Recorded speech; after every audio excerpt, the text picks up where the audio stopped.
Halo teman-teman semua, jumpa lagi dengan channel saya Percona Sailendra. Gimana kabar kalian semua? Semoga kalian sehat-sehat selalu. Kali ini kita akan meng-spoiler kisah Renegade Immortal episode kedua. Dan nggak usah berlama-lama lagi, kita langsung gaspol aja.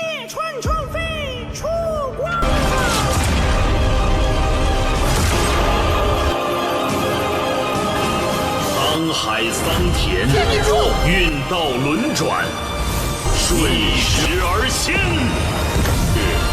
此身虽毁，天命之人出现之际，就是我们的。 Episode kedua, Manusia Abadi. Saat kereta cepat itu melaju di sepanjang jalan, tubuh Wang Lin terombang-ambing di tanah yang tidak rata. Di tangannya ada bungkusan yang berisi semua harapan orang tuanya. Dia meninggalkan desa tempat tinggalnya selama 15 tahun. Perjalanan itu tidak akan singkat. Wang Lin berbaring dan tertidur di kereta. Tanpa tahu berapa lama waktu telah berlalu, dia didorong dengan lembut. Dia membuka matanya dan mendongak untuk melihat paman keempat yang menatapnya sambil tersenyum dan bertanya, "Tieju, bagaimana perasaanmu meninggalkan rumah untuk pertama kalinya?" Wang Lin menyadari kereta itu telah berhenti dan tersenyum. Tidak banyak yang bisa dikatakan, hanya sedikit cemas karena aku tidak tahu apakah aku akan dipilih oleh para dewa atau tidak. Paman keempat tertawa dan menepuk bahu Tizu sambil berkata, "Baiklah, jangan terlalu dipikirkan. Ini rumah paman. Kamu istirahat dulu, lalu aku akan mengantarmu ke rumah keluarga besok pagi." Ketika dia turun dari kereta, Wang Lin sudah berada di depan sebuah rumah beratap genteng. Dia kemudian mengikuti paman keempat ke sebuah kamar. Wang Lin duduk di tempat tidur, tidak bisa tidur. Hal-hal yang dikatakan orang tuanya, desanya, dan kerabatnya terlintas di benaknya. Dia menulis dalam hatinya. Pikiran untuk menjadi murid seorang abadi menjadi lebih berat di benaknya. Waktu berlalu sedikit demi sedikit. Sesaat kemudian, matahari berangsur-angsur terbit. Wang Lin tidak banyak beristirahat sepanjang malam, tetapi dia masih penuh energi. Dengan sedikit rasa takut, dia mengikuti paman keempat ke rumah utama keluarga Wang. Ini adalah pertama kalinya Wang Lin melihat rumah sebesar ini, membuatnya tercengang.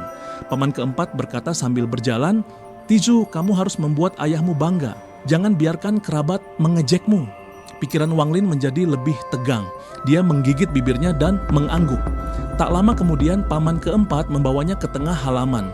Kakak tertua ayah Tizu berdiri di sana. Ketika melihat Tizu, dia mengangguk dan berkata, "Tizu, saat sang dewa datang, jangan panik. Ikuti saja kakakmu Wang Juo. Lakukan apapun yang dia lakukan." Nada bicara lelaki tua itu sangat kasar. Pada beberapa kata terakhirnya, Wang Lin tetap diam. Ia melihat sekeliling dan menyadari bahwa di samping Wang Juo ada seorang pemuda lain. Kulit pemuda itu agak gelap, tubuhnya sangat besar, dan matanya menunjukkan sedikit kecerdasan. Ada tonjolan di bajunya, seperti ada sesuatu yang disembunyikannya. Dia menatap Tizu dan mengernyit, lalu berlari mendekat dan berkata, "Jadi kamu putra paman kedua, namaku Wang Hao." Wang Lin terkekeh dan mengangguk. Ketika lelaki tua itu melihat Wang Lin mengabaikannya, dia menjadi sangat kesal dan hendak memarahinya. Tepat pada saat ini, awan di langit tiba-tiba terbelah. Kemudian pedang cahaya tiba-tiba turun seperti kilat. Setelah cahaya itu menghilang, berdirilah seorang pemuda berpakaian putih yang matanya cerah dan tajam, memancarkan semangat yang elegan.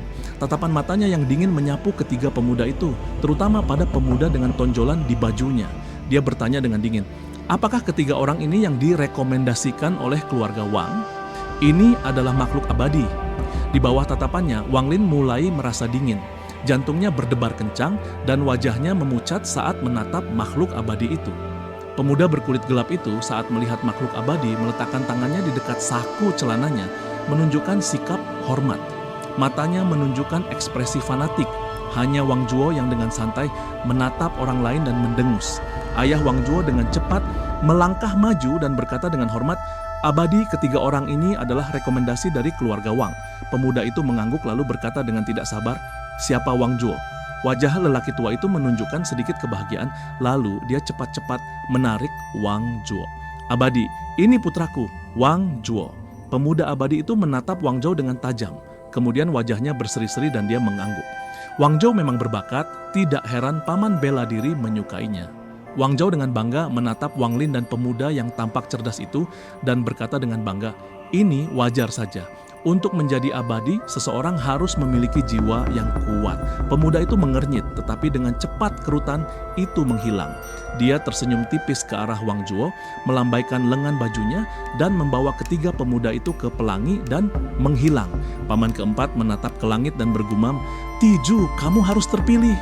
Wang Lin merasakan tubuhnya menjadi ringan, dan angin yang menerpa wajahnya membuatnya kesakitan. Setelah mengamati lebih dekat, dia menyadari bahwa dia berada di bawah lengan pemuda itu dan mereka terbang cepat di langit.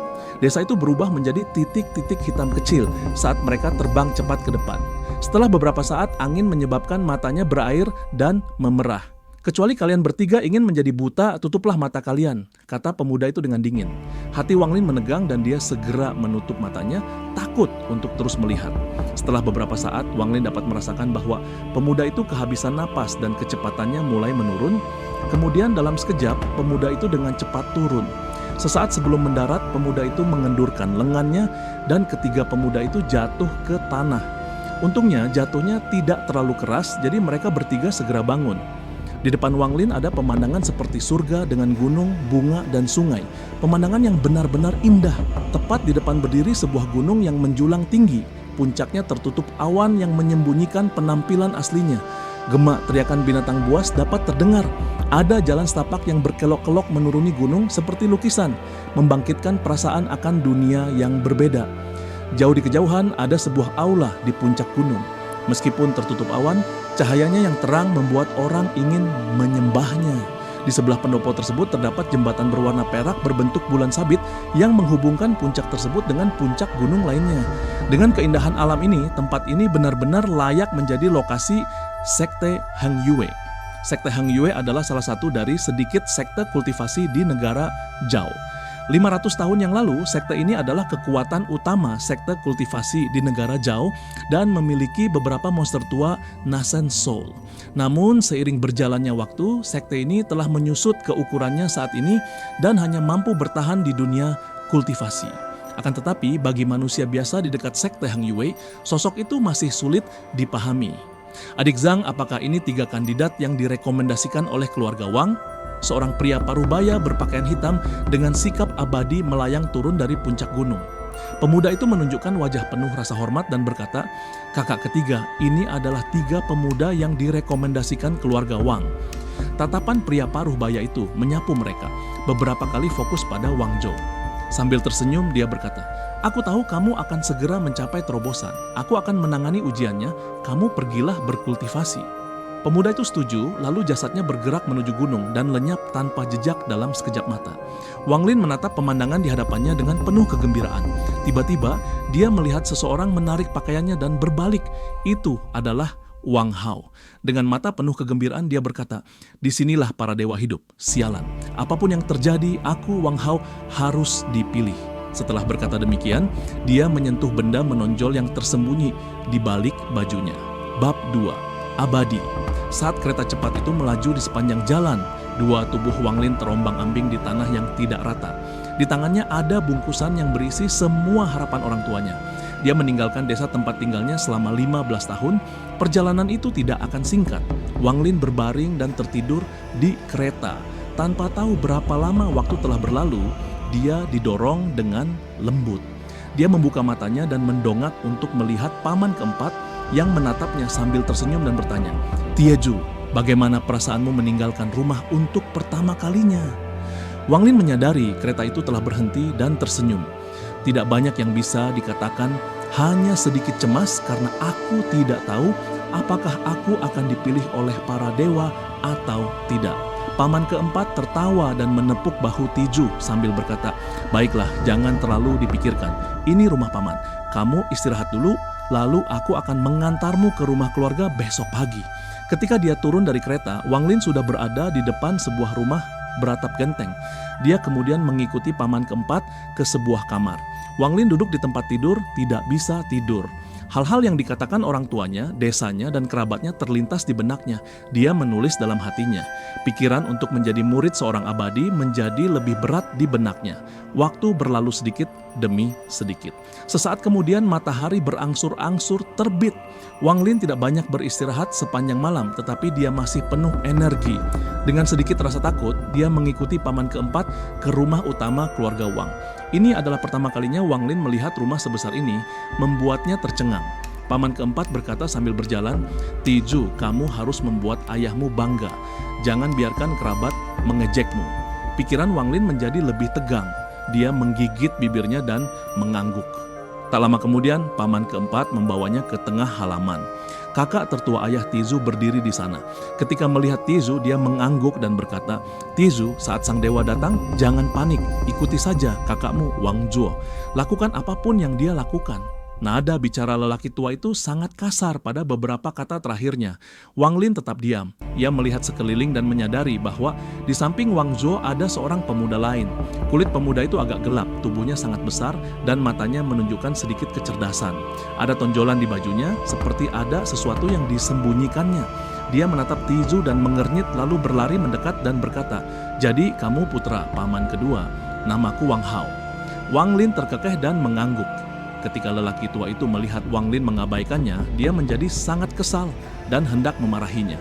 Tepat pada saat ini, awan di langit tiba-tiba terbelah. Kemudian pedang cahaya tiba-tiba turun seperti kilat. Setelah cahaya itu menghilang, berdirilah seorang pemuda berpakaian putih yang matanya cerah dan tajam, memancarkan semangat yang elegan. Tatapan matanya yang dingin menyapu ketiga pemuda itu, terutama pada pemuda dengan tonjolan di bajunya. Dia bertanya dengan dingin, "Apakah ketiga orang ini yang direkomendasikan oleh keluarga Wang?" Ini adalah makhluk abadi.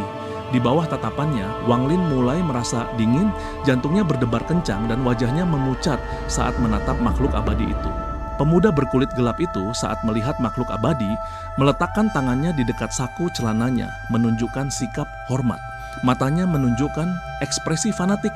Hanya Wang Zuo yang dengan santai menatap orang lain dan mendengus. Ayah Wang Zuo dengan cepat melangkah maju dan berkata dengan hormat, "Abadi, ketiga orang ini adalah rekomendasi dari keluarga Wang." Pemuda itu mengangguk, lalu berkata dengan tidak sabar, "Siapa? Wang Zuo."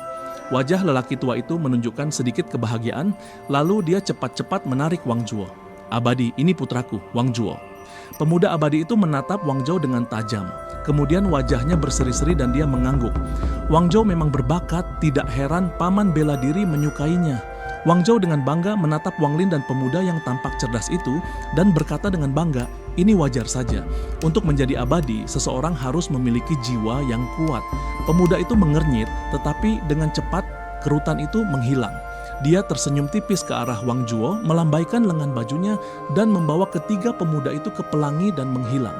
Paman keempat menatap ke langit dan bergumam, "Tiju, kamu harus terpilih."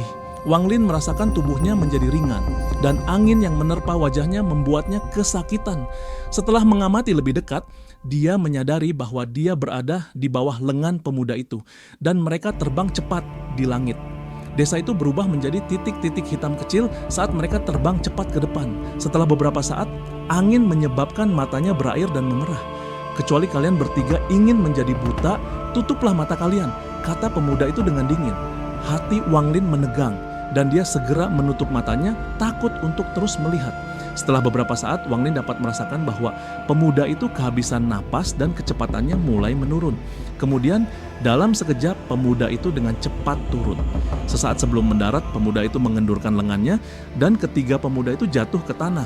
Untungnya jatuhnya tidak terlalu keras, jadi mereka bertiga segera bangun. Di depan Wang Lin ada pemandangan seperti surga dengan gunung, bunga, dan sungai. Pemandangan yang benar-benar indah. Tepat di depan berdiri sebuah gunung yang menjulang tinggi, puncaknya tertutup awan yang menyembunyikan penampilan aslinya. Gema teriakan binatang buas dapat terdengar. Ada jalan setapak yang berkelok-kelok menuruni gunung seperti lukisan, membangkitkan perasaan akan dunia yang berbeda. Jauh di kejauhan, ada sebuah aula di puncak gunung. Meskipun tertutup awan, cahayanya yang terang membuat orang ingin menyembahnya. Di sebelah pendopo tersebut terdapat jembatan berwarna perak berbentuk bulan sabit yang menghubungkan puncak tersebut dengan puncak gunung lainnya. Dengan keindahan alam ini, tempat ini benar-benar layak menjadi lokasi sekte Hang Yue.